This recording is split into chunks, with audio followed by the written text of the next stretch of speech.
السلام عليك يا مظلوم، السلام عليك يا عطشان. لا حول ولا قوة إلا بالله العلي العظيم. أعوذ بالله من الشيطان اللعين الرجيم. بسم الله الرحمن الرحيم. رب اشرح لي صدري ويسر لي أمري واحلل عقدة من لساني يفقهوا قولي. الحمد لله رب العالمين، والصلاة والسلام على أشرف الأنبياء والمرسلين سيدنا ونبينا وشفيع ذنوبنا وطبيب قلوبنا ومولانا أبي القاسم محمد صلى الله عليه وسلم.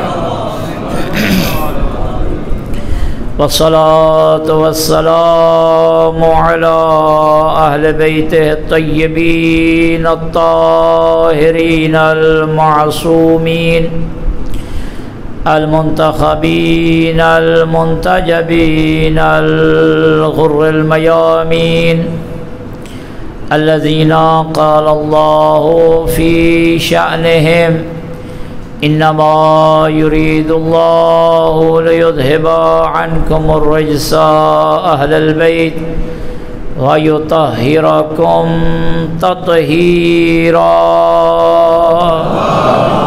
صلى على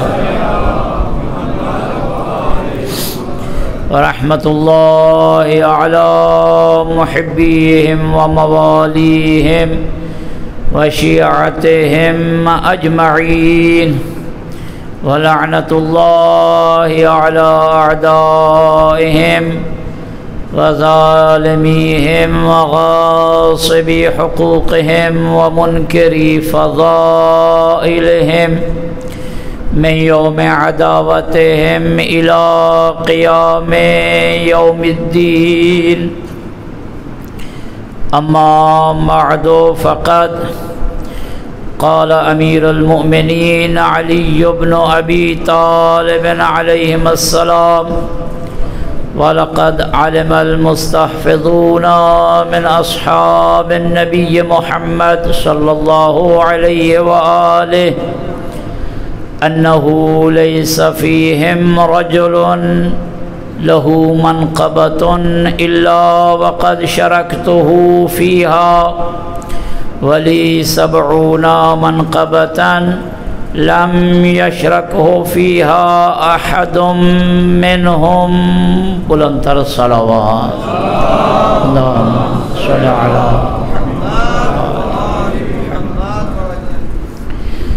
میرے دوستو عزیزو محترم سامعین گرامی قدر، سلسلہ کلام علی مرتضیٰ علیہ السلام کی اس حدیث مبارکہ کے ضمن میں جاری تھی، جسے میں روزانہ تلاوت کر رہا ہوں اور آپ سماعت فرما رہے ہیں، جس میں مولا نے ارشاد فرمایا کہ اصحاب پیغمبر اکرم میں سے کوئی ایسا صحابی نہیں ہے جس کے پاس ایسی فضیلت ہو کہ جس میں میں شریک نہ ہوں، لیکن میں علی کے لیے ایسی 70 فضیلتیں ہیں جن میں علی کا کوئی شریک نہیں ہے۔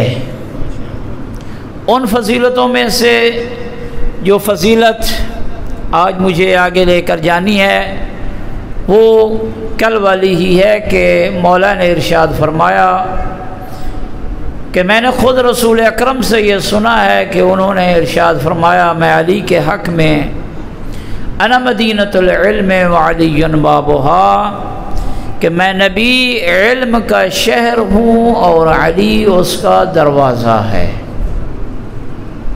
فرمایا یہ ایسی فضیلت ہے کہ شہر علم نبی کا دروازہ ہونا، جس میں میرے علاوہ اور کوئی اس فضیلت کا حامل نہیں ہے، کسی میں یہ فضیلت نہیں پائی جاتی۔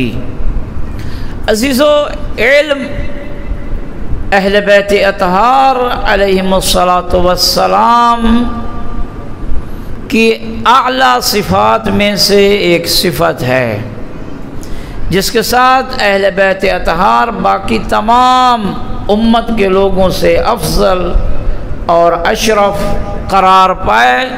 وہ خاندان کی بنیاد نہ تھی کہ یہ خاندان بنی ہاشم سے ہیں، مصطفیٰ کے بیٹی کے بیٹے ہیں، اہل بیت پیغمبر اکرم سے ہیں، یہ ایک علیحدہ سلسلہ ضرور ہے، لیکن جو ان کی فضیلت اور ان کی اشرفیت اور افضلیت کا معیار تھا اور ہے، وہ یہ ہے کہ اللہ نے انہیں علم عطا فرمایا، اور ایسا علم عطا فرمایا کہ جس علم میں ان کا کوئی شریک نہیں ہے۔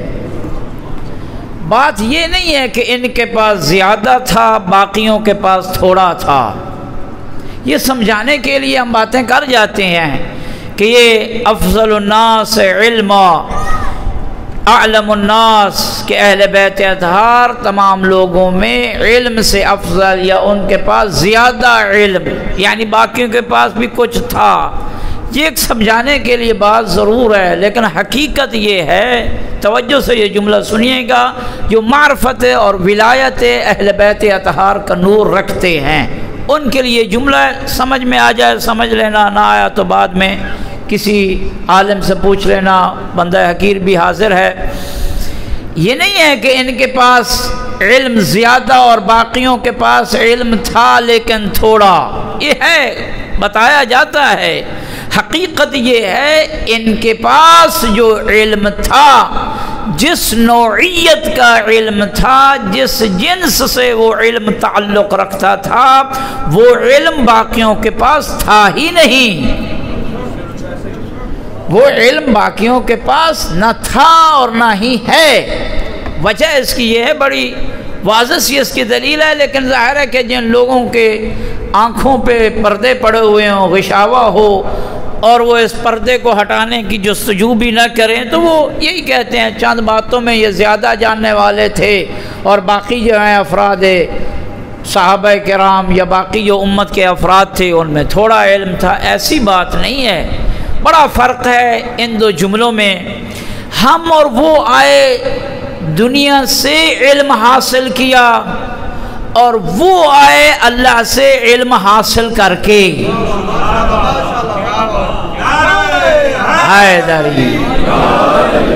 فرق ہے، ہم آتے ہیں، بڑا عرصہ گزر جاتا ہے، پھر اس کے بعد مقدر میں علم ہوتا ہے تو عالم بن جاتے ہیں، مقدر میں علم نہیں ہوتا تو ظاہر ہے کہ پھر عالم نہیں بنتے ہیں، چاہے وہ کسی فن کا بھی علم ہو، یہ نہیں ہے علم دین ہو، چاہے وہ فزیاء کیمیا جس فن کا بھی ہو، آتے وہ ان فنون کا عالم نہیں ہوتا ہے۔ آئے، وقت گزرا، مقدر میں آیا تو علم ہم نے حاصل کر لیا، لیکن وہ جب آتے ہیں کعبہ میں، مصطفیٰ کے جب ہاتھوں پہ آنکھیں کھولتا ہے علی، کہتا ہے تورات پڑھ کر سناؤں، انجیل پڑھ کر سناؤں، زبور پڑھ کر سناؤں، یا قرآن پڑھ کر سناؤں؟ حیدری یا علی یا علی یا علی۔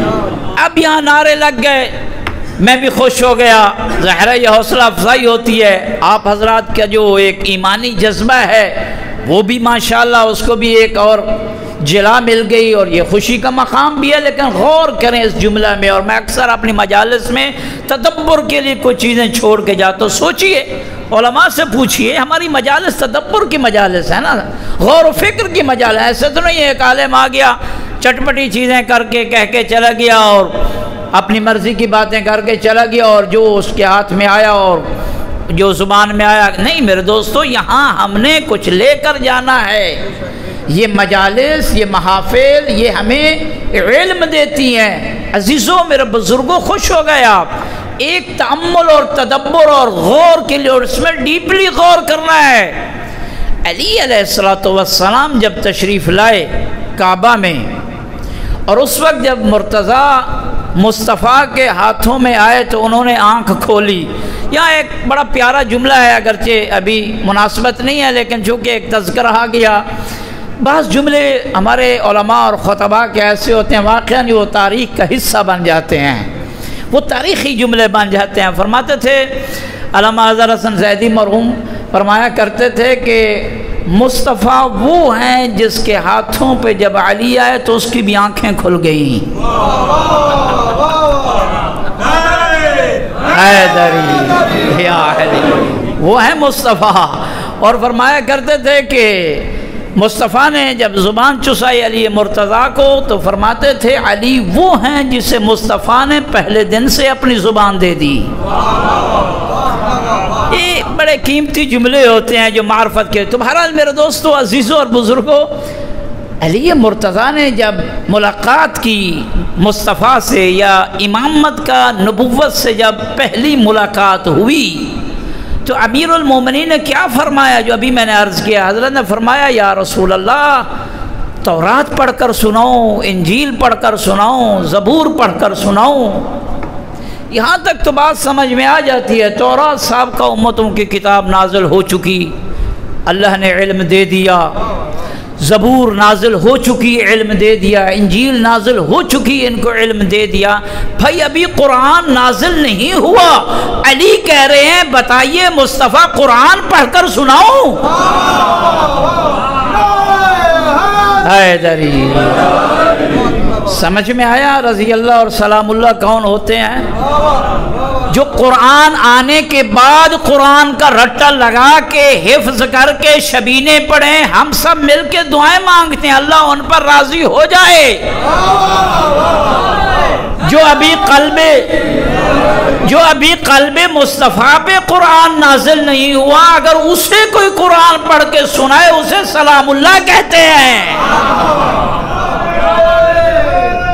حیدری، بھائی بڑا فرق ہے، خدا کی قسم اگر اسی مسئلے پہ بھی ہمارے عشرے گزر جائے نا رضی اللہ اور سلام اللہ پہ، اس سال کے عشرے کم ہو جائیں گے، لیکن اس موضوع میں اتنا کچھ کہا جا سکتا ہے۔ اور پھر میں کیا کہوں، اب ممبر ہے، کچھ چیزوں کا اقدار بھی ہمیں پاس ہوتا ہے، بہرحال اپنے بھی کہنے لگ جائیں کہ جی یہ منزل رضا ہے، یہ منزل رضا منزل سلام سے بھی بڑی اوپر ہے۔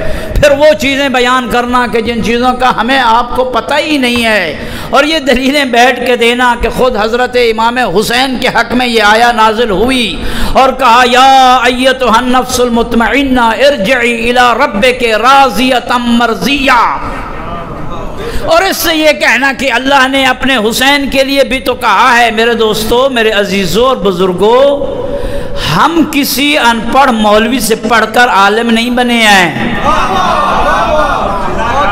ہم باب مدینۃ العلم دروازہ علی سے خیرات لے کر آئے ہیں۔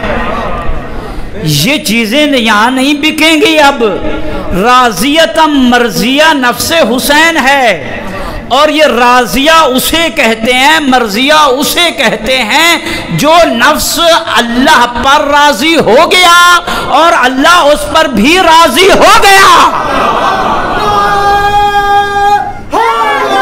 یا علی، نہ یہ کہ ابھی ہم دعائیں مانگ رہے ہیں اللہ اس پر راضی ہو۔ بھائی مسجد میں بیٹھ کے مولانا کا یہ دعا مانگنا کہ اللہ ان پہ راضی ہو یہ اور ہے، خود خدا کا یہ کہنا نفس حسین میں اللہ پر بھی راضی ہے، میں اس پر راضی ہوں، یہ اور مقام ہے،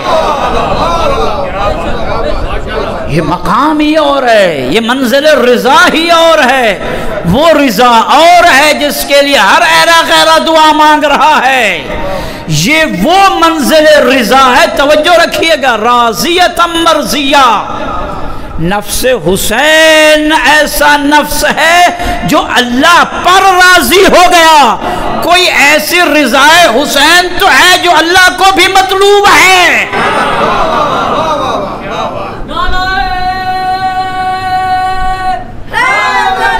یا علی، پھر ہمیں کہا جائے پتنی یہ کس الٹے پیر سے پڑھ کر آئے ہیں. بھائی الٹے پیر نہ ہمارے ہیں نہ ہم الٹے ہیں، الٹے آپ کے ہوں گے. راضیہ جو نفس راضی ہو گیا یہ تو ابھی اپنے نفوس پہ اللہ کی رضا مانگ رہے ہیں. وہ ہیں جن کی رضا پر اللہ کی رضا تابع ہے. اگر فاطمہ جس پہ راضی ہو جائے اللہ اس پر راضی ہوگا. ان کے لیے کہا جائے کہ ان کے لیے دعا مانگی جائے کہ اللہ ان پر راضی ہو جو محور رضا کبریا ہوں، جو مرکز رضا کبریا ہوں، جو معیار رضا کبریا ہوں. یہ اور مقام ہے جن کے لیے ابھی اللہ کی رضا طلب کی جا رہی ہو، یہ اور ہیں. درود بھیجے گا بلند آواز سے صلی علی محمد. بہرحال میرے دوستو، عزیزوں اور بزرگوں، نہ وقت ہوتا ہے ان مختصر مجالس میں ان باتوں کو مزید تفصیل کے ساتھ بیان کرنے کا، لیکن یاد رکھیے یہ دنیا کو رنگینیاں دکھا کے چند دنوں سے انسان اپنے آپ کو اپنا تورا تو بڑا کر سکتا ہے، لیکن آخرت بھی ہے، وہاں حساب بھی دینا ہے. وہاں اللہ کلمات پہ حساب نہیں لے گا. وہاں اللہ فقط جو جملے بولے ہیں اور میں بول رہا ہوں اس پہ حساب نہیں ہوگا. وہاں اس کے پیچھے جو نیت ہوگی اس جملہ بولنے کی اس پہ بھی حساب ہوگا. کس جملے کی نیت کیا تھی؟ اپنوں کو خوش کرنا تھا یا غیروں کو؟ درود بھیجے گا بلند آواز سے اللہم صلی علی محمد. عزیزو دوستو، تو علی مرتضیٰ نے اس وقت کہا تھا، علم کی منزل بیان کر رہا ہوں، اس وقت کہا تھا مصطفیٰ کو اگر پروگرام ہو تو قرآن پڑھ کے سنا دوں. یہ مصطفیٰ کو علی مرتضیٰ نے فرمایا تھا. عزیزو، علم اہل بیت اطہار کیا ایک امتیازی ان کی صفت اور ان کی فضیلت تھی جس میں کوئی ان کا شریک نہیں ہے. اور یہی وجہ ہے کہ اللہ رب العزت نے جب اس امت کے لیے، لوگوں کے لیے رہنما بنایا ہے تو وہ خاندان کی بنیاد پر نہیں بنایا، قد کاٹ کی بنیاد پر نہیں بنایا، شکل و صورت کی بنیاد پر نہیں بنایا، اور اس بنیاد پر نہیں بنایا کہ اس کے پاس پیسے کتنے ہیں، اس کے پروجیکٹ کتنے ہیں، اور اس کے پاس دولت کتنی ہے، اور اس کے پاس فوج کتنی ہے. اس بنیاد پر نہیں ہے. خاندان کون سا اس بنیاد پر نہیں ہے. بنیاد علم تھی، علم بنیاد تھی. اس لیے اللہ نے بار بار قرآن مجید میں حضرت رسول اکرم صلی اللہ علیہ وآلہ وسلم کے بارے میں ارشاد فرمایا وَأَنزَلَ اللَّهُ عَلَيْكَ الْكِتَابَ وَالْحِكْمَةَ. حبیب یاد رکھیے میں نے تجھ پہ کتاب کو بھی نازل کیا ہے، حکمت کو بھی نازل کیا ہے. کتاب کو بھی نازل کیا ہے اور اس میں جو تدبر اور حکمت ہے اسے بھی میں نے تجھ پر کیا ہے، نازل کیا ہے. وَعَلَّمَكَ مَا لَمْ تَكُنْ تَعْلَمْ. میں نے تجھے ان علوم کے بارے میں بھی آگاہی دے دی ہے جو تم پہلے نہیں جانتے تھے. تو علم بنیاد ہے کسی قوم اور کسی امت کی رہنمائی کرنے کے لیے.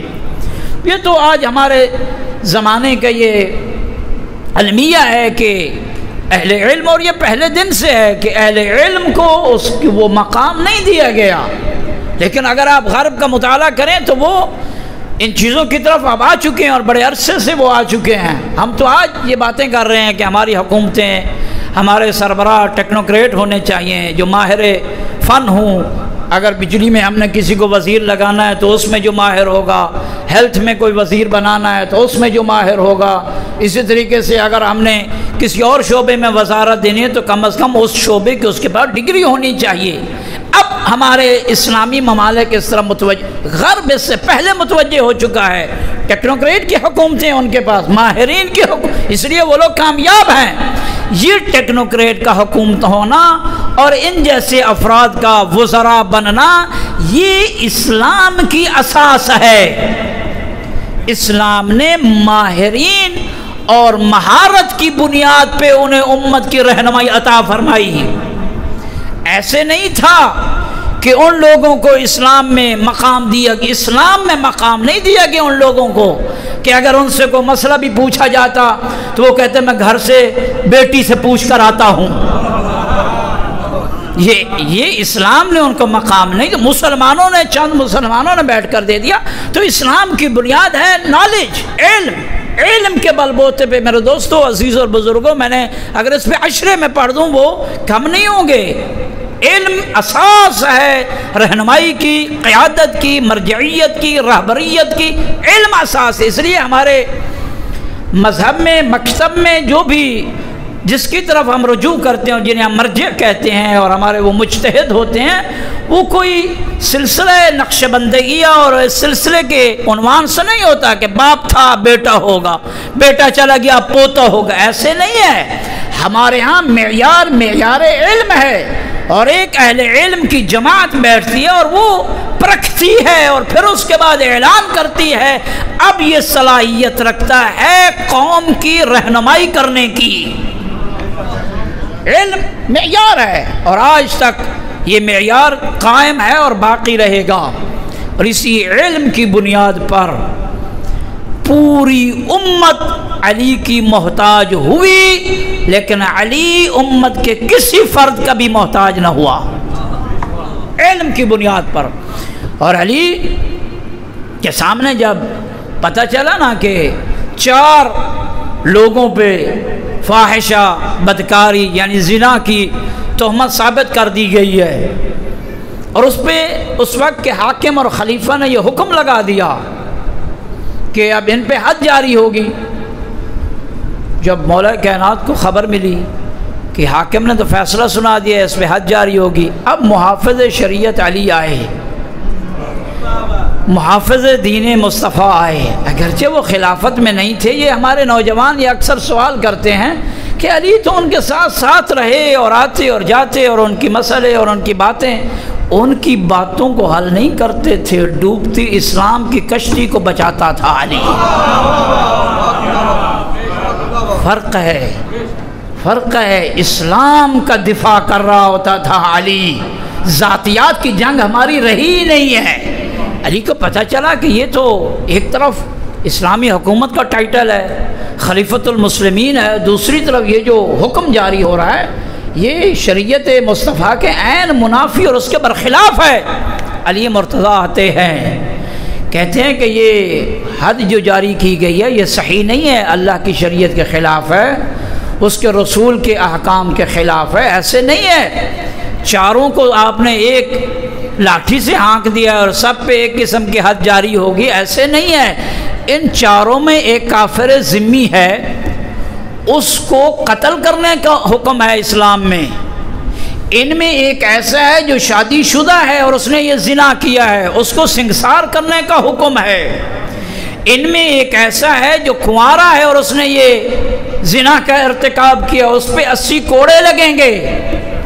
ایک کو قتل ہے، ایک کو سنگساری کا حکم ہے، ایک کو 80 کوڑے ہیں۔ فرمایا چوتھا جو ہے وہ غلام اور عبد ہے، حر اور آزاد نہیں ہے۔ غلام کی حد آدھی ہوتی ہے، اس کو 40 کوڑے مار جائیں گے، آپ نے سب کے ایک ہی حد جاری کر دی، اس پہ کوڑے لگائے جائیں۔ یہ کس نے آپ کو کہا ہے؟ جب مولا نے یہ فیصلہ سنایا علی نے، علی جو علم کا پیکر تھا، اس علی نے جب یہ فیصلہ سنایا، کہنے والے نے اس وقت کہا خدا کی قسم اگر آج علی نہ ہوتا میں ہلاک ہو جاتا۔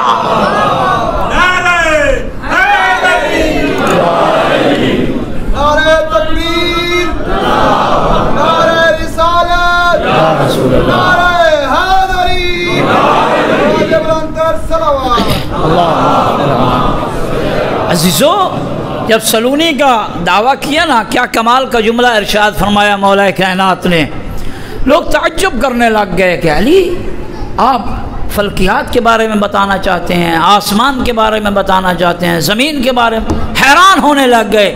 حضرت نے ان کی حیرانگی کو توڑتے ہوئے ارشاد فرمایا، آپ حیران کیوں ہو رہے ہو؟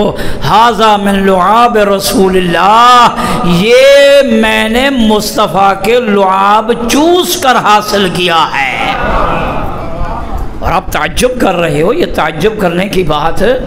علم اہل بیت اطہار کے لیے امتیازی خصوصیت رکھتی تھی، اور اسی کی بنیاد پہ اللہ نے ان کو امامت کا رتبہ عطا فرمایا تھا، اور یہ جو منصب امامت ہے یہ معیار پہ دیا گیا تھا۔ یہی وجہ ہے حضرت امام محمد باقر علیہ السلام کے زمانے میں ان کا پیارا صحابی جناب ابو حمزہ سمالی کہتے ہیں، ابو حمزہ سمالی کی ایک دعا ہے جو ماہ رمضان میں سحر کے وقت، سحری کے وقت پڑھنے کا حکم ہے۔ کوشش کرو اس کے علاوہ ان دنوں میں بھی پڑھو، بڑی پرمعانی یہ دعا ہے، اس میں لطیف معانی پائے جاتے ہیں دعائے ابو حمزہ سمالی کی۔ کہتا ہے کہ میں امام کے ساتھ ایک سال حج پہ گیا، اسی سال ہشام ابن عبد الملک بھی حج پر گیا ہوا تھا، جو اس وقت کا حاکم اور خلیفہ تھا۔ ہشام ابن عبد الملک کے ساتھ دوسرے خلیفہ کا غلام اور اس کا عبد نافع بھی ساتھ تھا۔ کہتا ہے کہ نافع نے ہشام کو کہا کہ یہ جو مقام رکن پہ ایک رش لگا ہوا ہے، حج پہ جو لوگ گئے ہیں وہ جانتے ہیں، رکن یعنی حجر اسود کی جگہ، مقام یعنی مقام ابراہیم علیہ السلام، یہ بڑی مقدس مقامات ہیں، حجر اسود اور مقام ابراہیم۔ لوگ تو وہاں جا کے بڑی شرف اور اپنے لیے بڑی فضیلت محسوس کرتے ہیں، ہونا بھی چاہیے، لیکن شرف اور فضیلت تب ہوگا کہ جب رسول اکرم کا یہ فرمان بھی ذہن میں رہے۔ حضرت نے یہ ارشاد فرمایا، رکن یعنی حجر اسود بڑا مقام ہے، مقام ابراہیم بڑی عظمت والی جگہ ہے، لیکن یاد رکھیے اگر کوئی شخص رکن یعنی حجر اسود اور مقام ابراہیم کے درمیان اللہ کے راہ میں جنگ کرتے ہوئے بے جرم بے خطا قربان ہو جائے، قتل ہو جائے، شہید ہو جائے، اور اگر اس کے دل میں میرے بھائی علی کی ولایت نہیں ہے، جہنم میں جائے گا۔ جہادی تو یہاں کے میدانوں میں جہاد کر کے کہتے ہیں ہم رسول کے ساتھ کھانا کھانے جا رہے ہیں، رکن و مقام کے درمیان بھی اگر کوئی بیٹھ کے جہاد کرے اور اس کے دل میں علی کی ولایت نہ ہو، مصطفیٰ فرماتے ہیں میں اس کو جہنم کی سند دیتا ہوں۔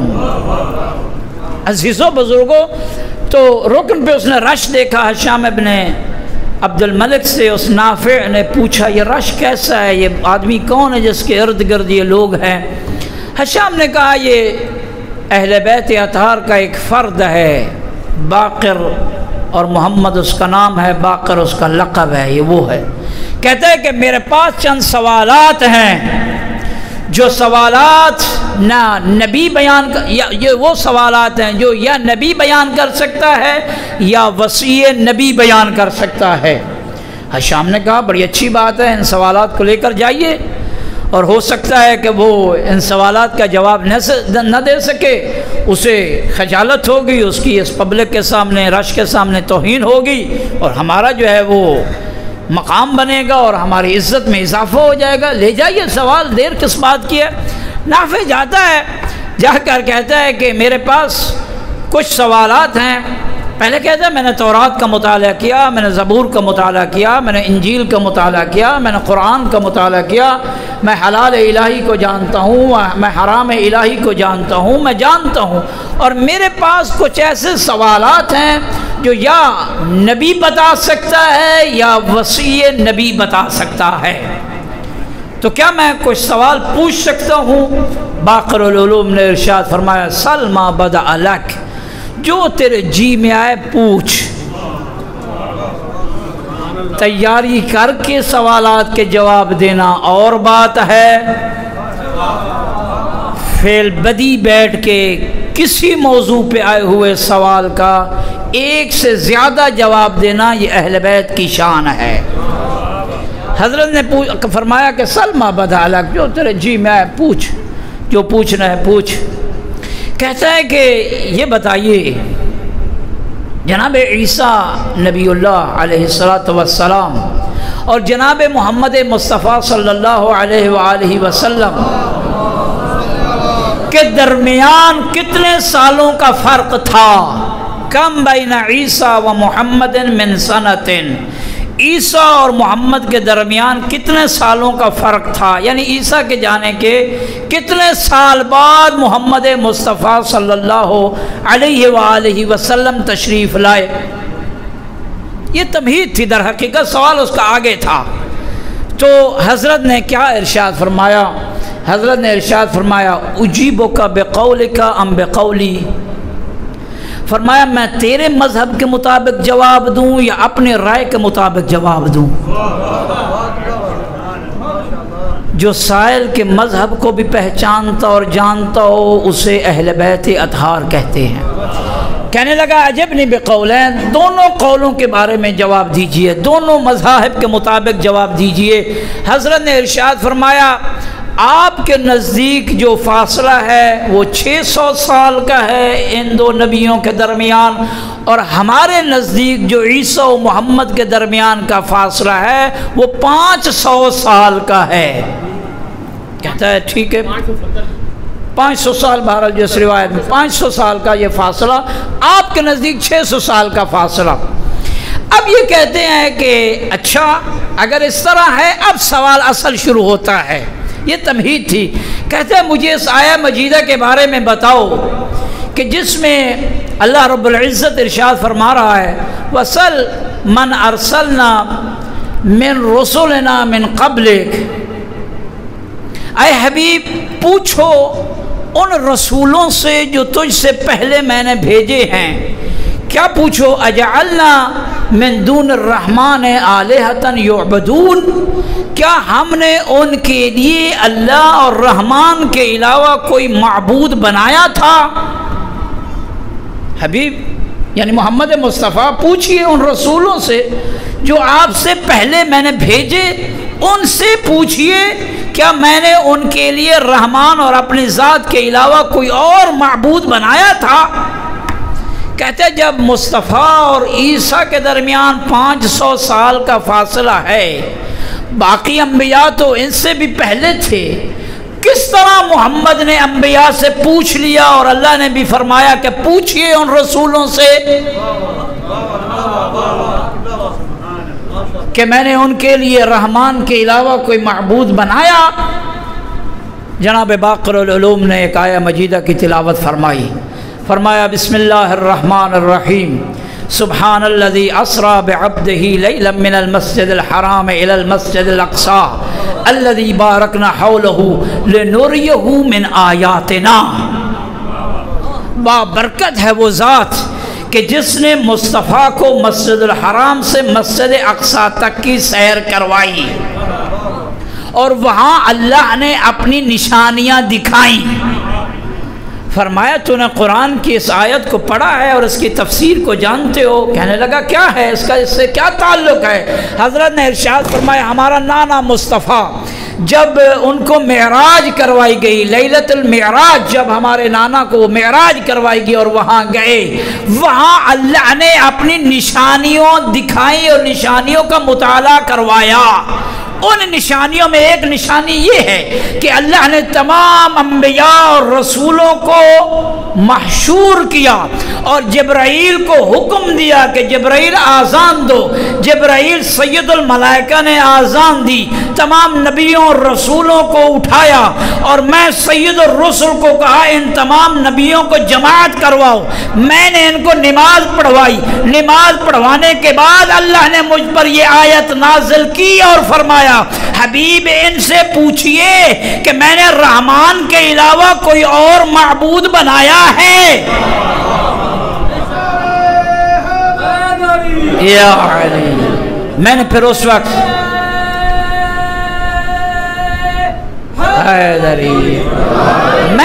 پھر نماز پڑھانے کے بعد ان نبیوں کی طرف منہ کیا اور ان سے پوچھا آپ کس اللہ کی گواہی دیتے ہو؟ وہ سب کہنے لگے نشہد ان لا الہ الا اللہ وحدہ لا شریک لہ ونشہد انک رسول اللہ. ہم یہ گواہی دیتے ہیں، ابراہیم نے کہا، اسماعیل نے کہا، یعقوب و یوسف نے کہا، شیث نے کہا، آدم نے کہا، نوح نے کہا، موسیٰ نے کہا، عیسیٰ نے کہا، سب نبیوں نے کہا، ہم یہ گواہی دیتے ہیں کہ اللہ کے سوا کوئی معبود نہیں ہے اور آپ اللہ کے آخری رسول ہیں. حضرت نے فرمایا اب سمجھ آئی اس آیت کی تفسیر. اگرچہ فاصلہ مصطفیٰ اور باقی نبیوں کے درمیان یہاں زمین میں بیٹھے ہوئے لوگوں کو زیادہ لگے، لیکن ہم وہ ہیں جو ان فاصلوں کو سکڑ کے رکھ کر دیتے ہیں اور سارے انبیاء ہمارے سامنے جمع ہو جاتے ہیں. پھر اس کے بعد یہ کہتا ہے کہ میرا دوسرا سوال ہے. حضرت نے فرمایا پوچھ دوسرا سوال کیا ہے؟ کہتا ہے دوسرا سوال میرا یہ ہے متی کان اللہ، کب سے اللہ ہے، کب سے اللہ ہے. یہ وہ پوچھ رہا ہے جو میں نے جب یہ روایت بڑی حیران ہو گیا. یہ وہ پوچھ رہا ہے جس نے اپنا تعارف کروایا میں تورات پڑھ چکا ہوں، میں انجیل پڑھ چکا ہوں، زبور کا مطالعہ کر چکا ہوں. اسے ابھی یہ نہیں پتا کہ اللہ کب سے ہے. اور جو کئی سالوں کے بعد اسلام میں داخل ہوئے ان کی توحید کا کیا حال ہوگا. کہتا ہے متی کان اللہ، کب سے اللہ ہے، ابتدا آغاز خدا کب ہے. حضرت نے جھڑکی دیتے ہوئے فرمایا ویحک، اللہ تجھے ہلاک کرے، برباد کرے. اخبرنی متی لم یکن حتی اخبرک متی کان اللہ، کب اللہ نہ تھا تاکہ میں تجھے بتاؤں کب سے ہے. کب اللہ نہ تھا تاکہ میں تجھے ایسی توحید خدا کی قسم اگر کسی کتاب میں ہے تو ہمیں دی دیئے. یہ توحید مکتب اہل بیت میں اسی صاحب سلونی کے واقعاً یہ روایت اگر آپ پڑھیں سلونی والی بڑی طویل اور بڑی مزے کی ہے. سوالات ہیں، مختلف قسم کے سوالات ہیں. ان میں ایک شخص نے سوال کیا، کہنے لگا کہ یہ بتائیے کہ این اللہ، کہاں ہے اللہ؟ اللہ کے مکان میں بارے میں پوچھا. امیر کائنات صاحب سلونی نے ارشاد فرمایا این العین فلا عین لہو، وہ مکانوں کا خالق ہے، اسے مکان کی حاجت ہی نہیں ہے. پھر ارشاد فرمایا ذرا تو یہ بتا کون سا مکان ہے جس میں اللہ نہیں ہے تاکہ میں تجھے بتاؤں فلاں جگہ پہ اللہ ہے. اہل بیت اطہار سرچشمہ علم و عرفان ہے.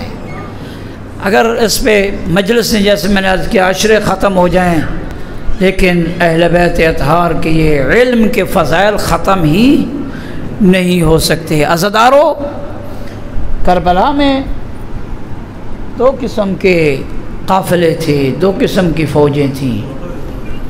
ایک اہل علم کی فوج، اہل عرفان کی فوج، ایک جاہلوں کی فوج، ایک جہالت کی فوج اور لشکر. ان علماء اور ان اہل علم کے لشکر میں سے اگر جوان اکبر ہے تو وہ بھی عالم ہے، اگر قاسم ہے تو وہ بھی عالم ہے، اور محمد ہیں تو وہ بھی عالم ہیں، اگر ششماہ اصغر ہے تو وہ بھی عالم ہے. ہم کہتے ہیں کہ علی اصغر ششماہ تھا، 6 مہینے کا تھا، قربان ہوا. یہ ہم پڑھ جاتے ہیں، آپ سن جاتے ہو.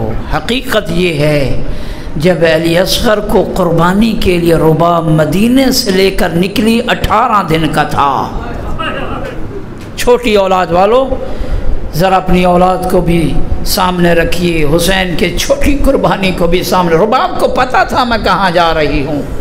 میں کہتا ہوں اصغر کو بھی پتہ تھا. اصغر 18 دن کا تھا، مجاہد اسلام بن کے گھر سے نکلا. 6 مہینے کا تو کربلا میں ہوا.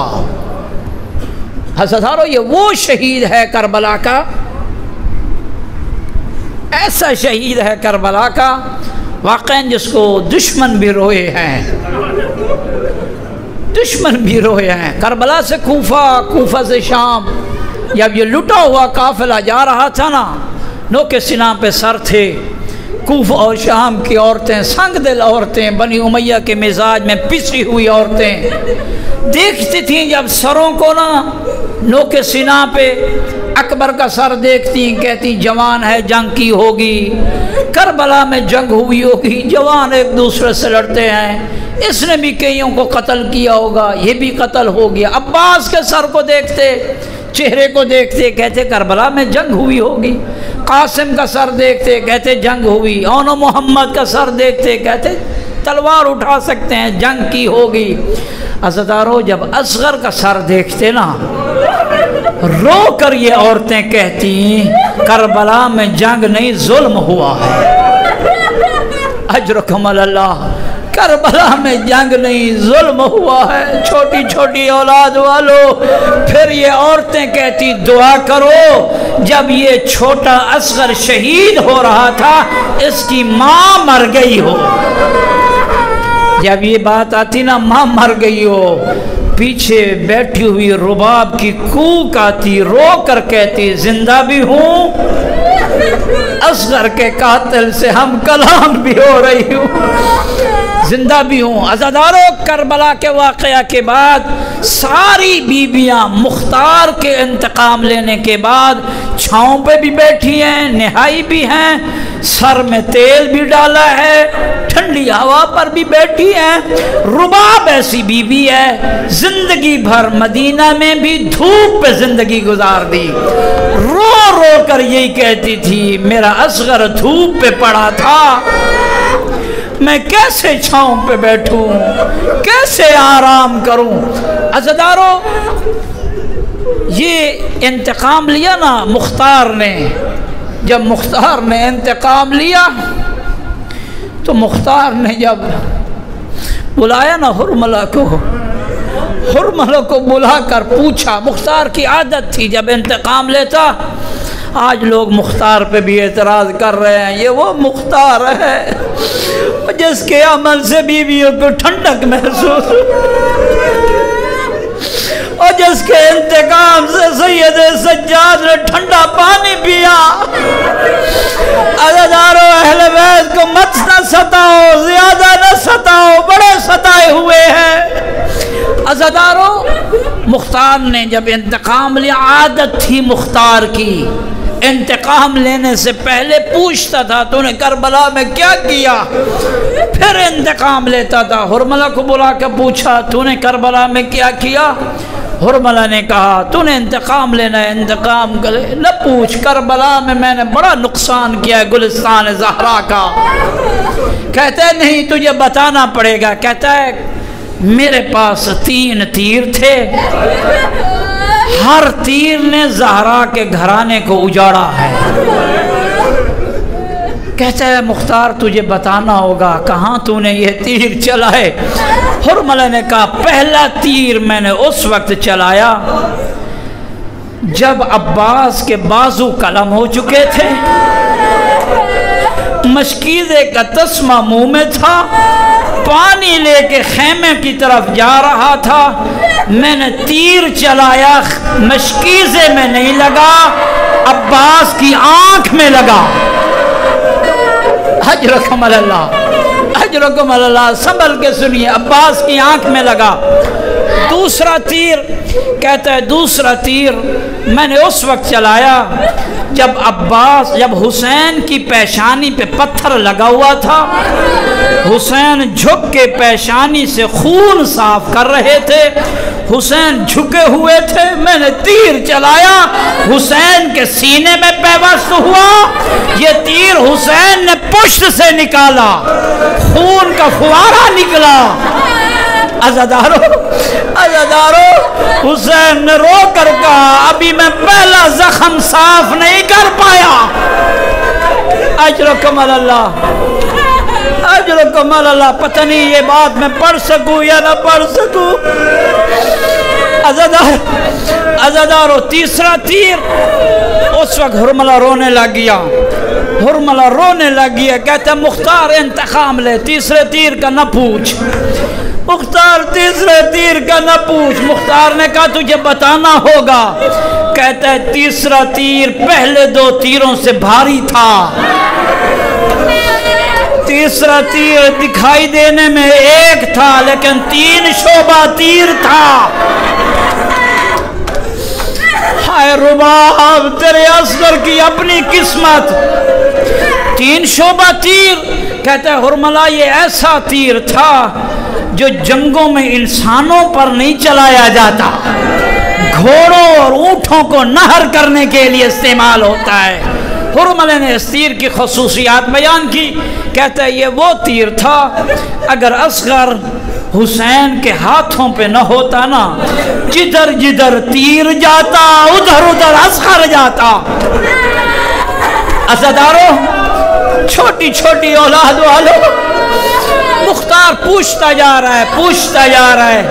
پہنچا نا اس واقعے پہ. پوچھا ہرملا یہ بتا جب تو نے اصغر پہ یہ تیر چلایا نا اس وقت اصغر کی حالت کیا تھی؟ کہتا ہے اصغر پہ حالت تلذذ طاری تھی. حالت تلذذ مچھلی کی ایک حالت ہوتی ہے جب مچھلی کو پانی سے باہر نکالا جاتا ہے نا, شدت پیاس سے کبھی دائیں کروٹ لیتی ہے کبھی بائیں کروٹ لیتی ہے. پھر جب اور پیاس کی شدت بڑھ جاتی ہے کبھی دائیں طرف کبھی بائیں طرف, جب اور پیاس بڑھتی ہے مچھلی پر پھر منہ کھولتی بھی ہے بند بھی کرتی ہے. ہرملہ کہتا ہے اصغر پہ یہی حالت تلذذ طاری تھی. 7 محرم کو پانی بند ہوا, 8 محرم کو اصغر پہ پہلی حالت طاری تھی. پنگوڑے میں دائیں کروٹ لیتا ہے کبھی بائیں کروٹ لیتا ہے. 9 محرم کو دوسری حالت طاری تھی. 10 محرم کو اصغر پہ تیسری حالت طاری تھی. منہ کھولتا بھی ہے بند بھی کرتا ہے. ایک عالم دین پڑھ رہے تھے, جب اصغر حسین کے ہاتھوں پہ آیا اس وقت اصغر پہ چوتھی حالت طاری تھی. منہ کھولتا بند نہ کر سکتا, بند کرتا کھول نہ سکتا. رباب رو کر کہتی اصغر میرے پاس کچھ نہیں ہے, اصغر میں بے بس ہوں, اصغر مشکیزہ خالی ہے.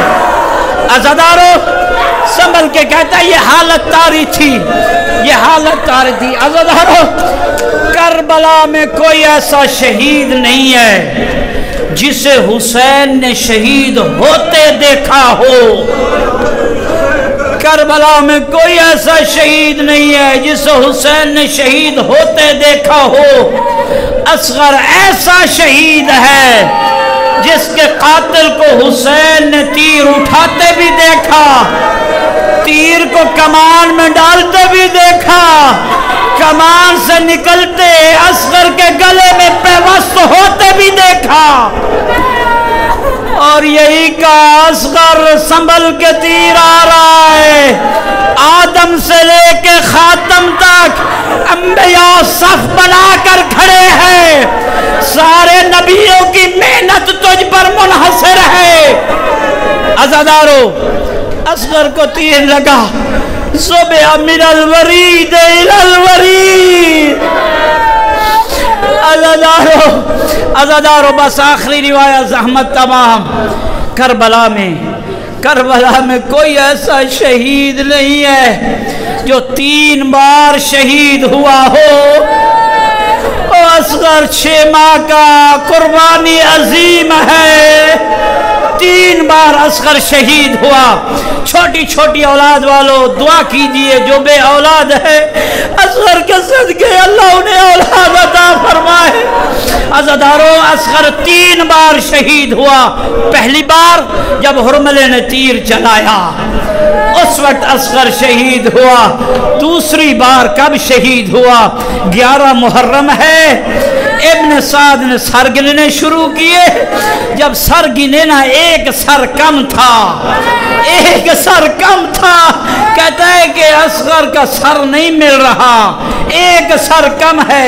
ایک ظالم نے کہا جب اصغر شہید ہو رہا تھا نا, جب شہید ہو گیا میں دیکھ رہا تھا حسین خیموں کے پاس ایک چھوٹی سی قبر کھود کے اصغر کو دفن کر رہا تھا.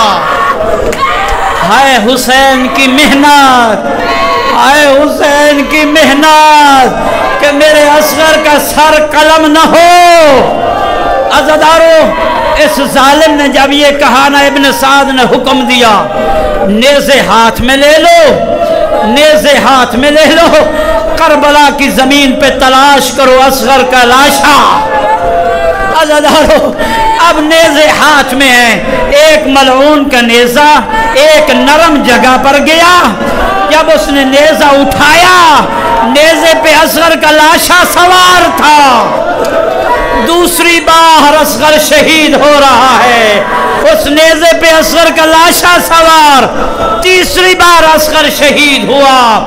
عمر ابن سعد کے پاس اصغر کا لاشا لایا گیا، عمر ابن سعد نے زانوں پہ رکھا، تلوار نیام سے نکالی، اصغر کا سر اصغر کے جسم سے جدا کیا۔ عزادارو، رباب کہتی رہی او میرے اصغر کو ایسے نہ مار، او میرے اصغر کو ایسے نہ مار۔ ہرملہ سے بس آخری روایت، ہرملہ سے مختار نے ایک اور سوال پوچھا، ہرملہ تو نے بڑا ظلم کیا، کبھی تجھے رونا بھی آیا؟